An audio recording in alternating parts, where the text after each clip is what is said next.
Ang susunod na programa ay Rated G. Ito ay pwede sa lahat ng manonood.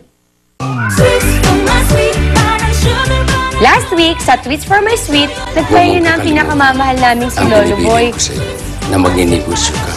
Pero, may pinagtapat siya sa amin bago siya Na matigil. hindi totoong patay ang nanay. Kanyang pangalan, Anita Versilis. Bursilis? Pagkatapos ng mga malulungkot na pangyayari, lumuwas kami ng kapatid ko sa Maynila at nagtrabaho ako sa isang coffee shop. Meg, palala ko na sa'yo. Endo ka na. Habang may cute na mukhang gustong pumorma na naman sa utol ko, Hindi ko naman kasi siya kilala eh. sa same coffee shop, may isang babae na magpapabago ng kapalaran ko. Siya ang bago nating service crew. Let's get it on, girl. Teka nga, mukhang nagkamali yata ng akala to si Adik kay Dino. Oy! Yes? Miss, sa susunod pwede tumabi ka, ha? Buti nga, nasanggi ka lang, eh. Ito namang si Lily na tulungan nga ako, Sir teka, JB. may sa Mukha kusina. naman may pinaplano tong lokang to. I-renew ko na ng contract mo. Huwag ka na mag-apply. You only one, dear. Dahil dyan, you will be my slave. Miss! Yes, ma'am? Thank tissue. Okay. Meg? Yes. Tissue, please. Ma'am, andali lang, nagtitipid kami. Thank Miss, Yes, sir? natapon na sugar, eh. Pwede yung pakipunasan. No problem. Meg? Yes? Clean up the table, please.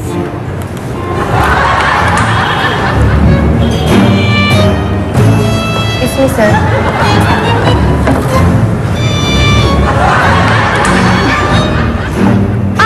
Sir, welcome to Same Coffee Shop. Sit down. May I take your order? Order na agad. Hindi yung baka binibigyan ng menu. Oh, I'm sorry. Meg? Yes? Menu, please. Sir? And take the orders, okay? Sir. Good coffee, miss. Dalawa. Okay. Tsaka dalawang chicken sandwich. Copy. Thank you, sir. And a glass of water, Meg. Water? Wala naman sa order na water, Second yung water. Teka lang, ha? Parang nakakalata na yata ako sa'yo. Utos ka doon, utos ka dito. Pati ba naman yung tubig mo hindi mo magawa? You know, girl, if it weren't for me, wala ka ng trabaho dito. Ganun, Belle? Yeah. Okay, I'll get you water. Awesome!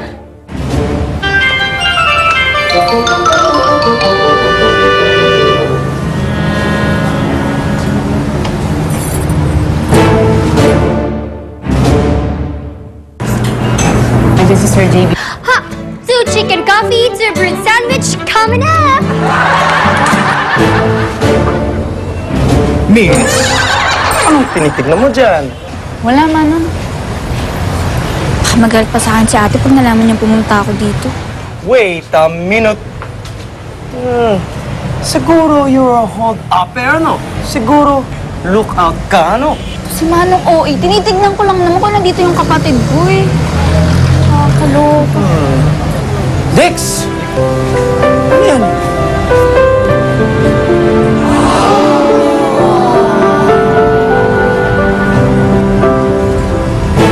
Real men wear pink. Nagkataon lang. Ayos. Sir, sino po ba nagsusulat dito araw-araw? Ma? Ewan ko. Teka, parang namumukhaan kita, miss. Ikaw yung gusto mong paad sa akin Ikaw nga yun. Di ba ikaw yung nagbibenta ng roses malapit doon sa lighthouse? Hindi mo ko sinuklian, eh. Dala mo yung sukli? Alam mo, bahala ka sa buhay mo. Suklian mo yung mukha mo. Meg, Po. inayos mo na ba to? Bakit parang bungi-bungi dito? Pagtikit-tikit mo para magmukhang marami. Opo.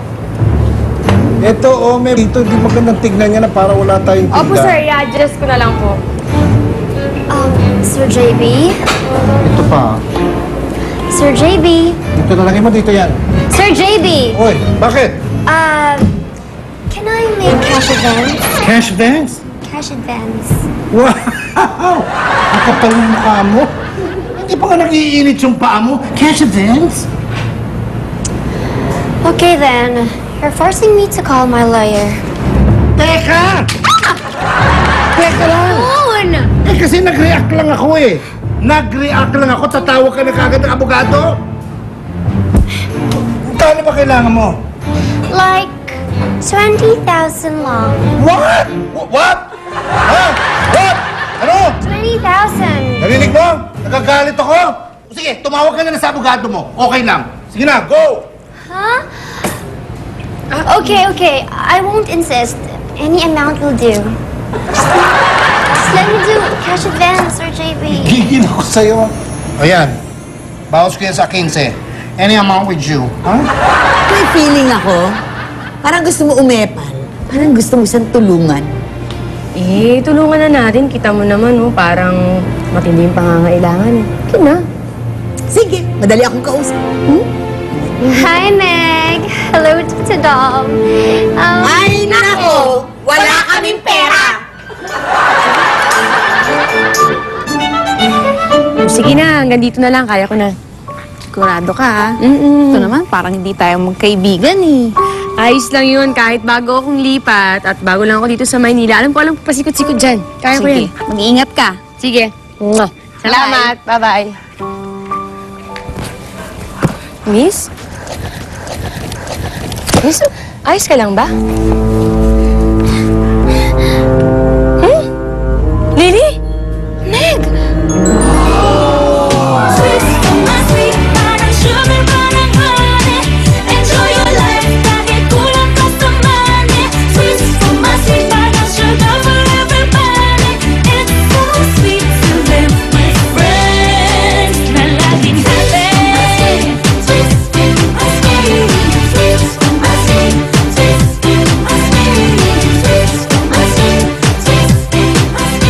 Lahat Ano nangyari sa'yo? Bakit nakakalat yung mga gamit mo? Heto, I got evicted from my ped.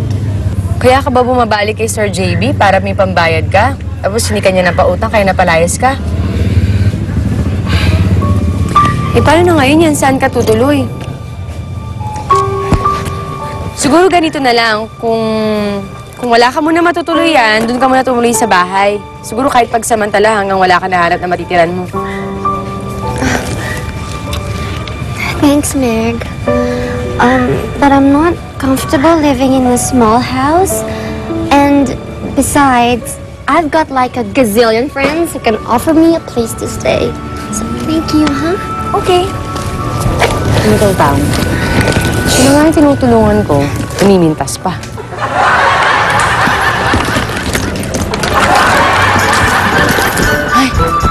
Ay, ang dami mong kaming damit dun, oh. Nakakalat dun, oh. Ito talaga yung si Mrs. Alvarez. Inoy, check mo ang mga ingredients natin, ha? Baka kulang-kulang na. Tapos pumunta ka kay Mr. JB, may kang pera, mag-grocery ka, ha? Bakit ako? Bakit hindi ikaw? Assistant kita, di ba?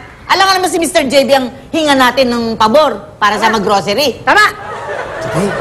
Tara, pag natanggal ka nito, ako na yung papalit sa'yo. Di ba? Basta kayo. Ano? Ay, teka. Kontrol! May tao! May tao! May tao! Sino to? Sino to? No, wait, it's me! It's me! Lily? Hi! Lily! Ang ginagawa mo dito? I can't find a place to stay last night. So, nag-offer sa akin si Sir JB to stay here. Oh. Ang dali lang, Lily, ah. Bakit kasi dito ka natulog? Di sana doon ka na lang sa amin. Eh, kakalipat lang namin ng kapatid ko. Huwag ka naman padalos-dalos ng pagbigay ng tulong mo. Hindi mo pa kilala yung babaeng yan. Lily, kung ayaw mo kilamig, sa amin ka lang tumira. Sa amin ka muna. Malawid naman kami mag-asawa doon, sa akin ka lang tumabi. Diba? Thanks, but no thanks. I'd rather live in Meg's house if she insists. Wow! Parang utang na loob pa ni Meg ang pagpayag mo, ha? Na doon ka matulog sa kanila. Bigat mo, Teng. Wow ka talaga.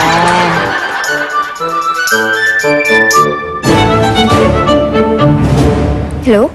Hello? Magandang gabi po. dito po ba nakatira si Anita Bersilis? Ako si Anita Berceles. Sino ito? Naku, Inay! Inay, si Adela ho ito. Ako po yung apo ni Lolo Boy. Yung kapatid po ni Meg Reyes, Megan Reyes po. Nay, kami po yung mga anak niyo pinagtabuyan, iniwanan, pinabayaan, lahat-lahat na. Paano kung magkakaanak? Eh, dalaga pa ako. Tsaka tomboy ako, no? Sira ulo. Mali? Ade! Ate. Si Lily. Ade! Lily, si Ade, kapatid ko. Hello. Kasama ko sa trabaho. Hi, Adele. Your ate insisted na dito muna ako magstay. So, I said yes, because it's temporary lang naman. Meg, where's your restroom? Restroom. Come here. Did you see that? There, oh. Beside the tabo. You go there. The tabo? Just straight ahead.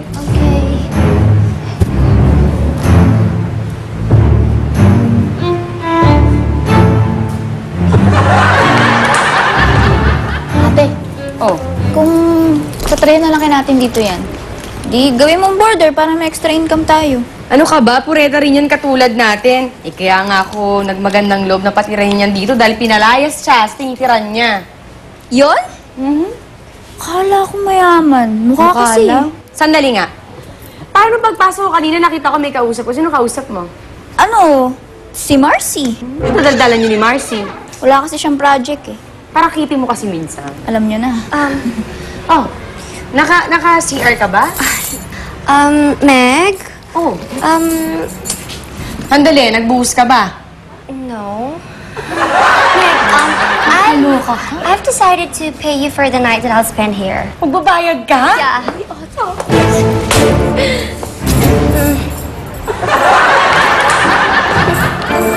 50 pesos? Yeah. Okay. Abala ko pa. Pang-internet okay. mo.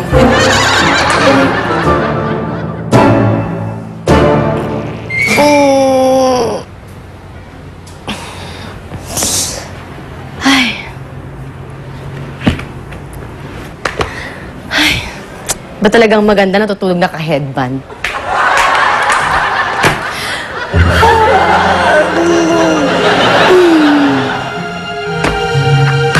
Hi, sweet. Hi! Alam mo, Lo, si Lily, sabi niya, mahirap daw siya. Pero ang tingin ko mayaman siya, pero sabi niya mahirap siya. Baka mahirap lang siya. Hindi nga, Lo, eh. Kasi nga, kahit sinasabi niya mahirap siya, ang feeling ko, mayaman siya. Eh, baka mayaman siya. Lo naman, eh. Inuulit mo na yung sinasabi ko, eh. Pinasasaya lang kita. Tulad ng mga sinasabi ko sa'yo, mag-ingat ka sa mga kaibigan mo. Bakit? Lalong-lalo na mga bagong kakilala mo. Sweet, hindi ka dapat magtiwala ng lubusan.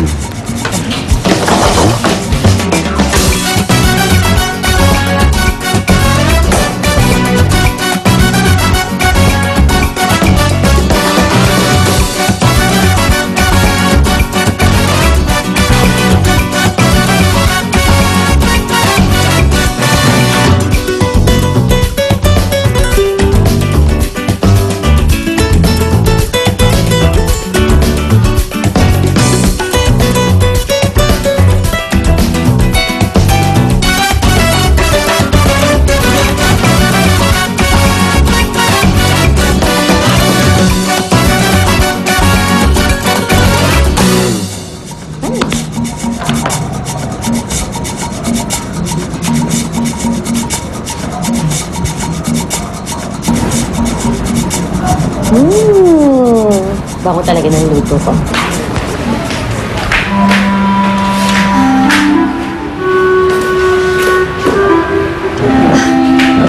Well, what's this?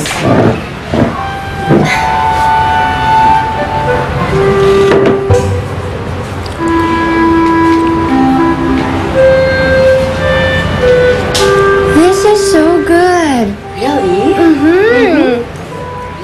Girl, you're good at cooking. Why not you put up a business. Trust me, it can make you rich.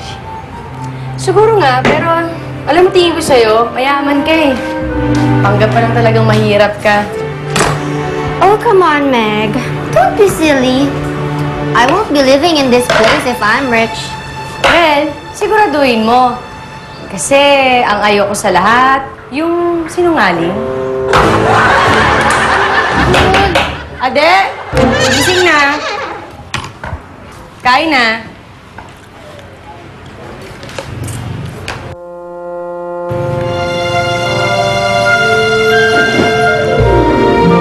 Kain ka na. Kasi mali ang pagkain mo. Ang pagkain kasi namin yung ganito, na pagkakalatake eh. Igaganyan mo. Tapos, Happy ba? Kanino ba yung mga yan? Kay Lily po, sir. Naiwan niya to nung pinayagan niya siya matulog dito. Ang ibig mong sabihin, lumagpas ang buong araw, hindi mo nakita yan? Ang bira ka naman, Inoy. Ang tamad-tamad mo.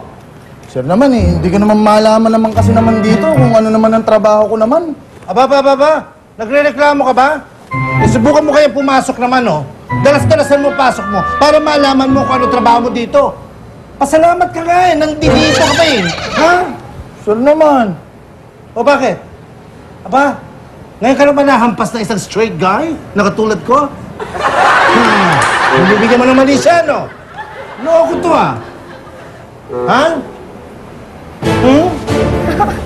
oh, ang sweet mo, no? Meg, bigyan mo naman to kay Lily, oh. Naiwan na kasi dyan, eh. Oo, eh. Sandali. Akala ko nandito na siya. Wala pa siya. Hindi ko alam. Teka. So wala pa si Lily. Akala ko sa'yo tumuloy. Oo nga po, sir. Pero nauna po siya umalis sa akin, kaya ang pagkakaalam ko, nauna na po siya dito. Naman, oh. Buwisit na buhay ito, oh. Puro kayo konsumisyon.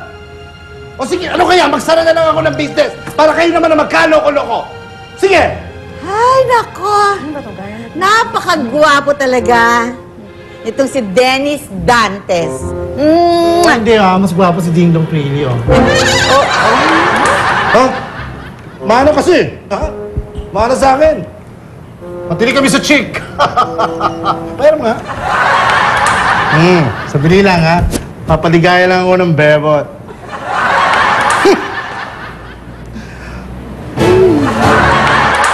Parang weird nito, oh. Thought of the day. Kung yung suot ni Sir, yun nakasulat dito. Ang bira yan. Sino pa gumagawa niyan? O, kumusta? Nanakawan ba? Matapos mong patirahin yung Lily na yan ang libre sa bahay nyo? Alam mo ikaw? Bakit ganyan ka mag-isip? Pinatira ko lang naman yung tao. Wala naman nangyari, wala naman nawala sa akin. Kung mag-isip ka ng masama, inam. Ikaw talaga? Nilamangan ka na sa trabaho. Pinatira mo pa ng libre. Naawa ka pa. Ang dapat diyang palayasin bago ka magsisi. Papalayasi, mabait naman yung tao. Tsaka hindi sinungaling yun. Bait naman. Wala namang problema. Dollar savings? May dollar savings si Lily? Mas maganda yung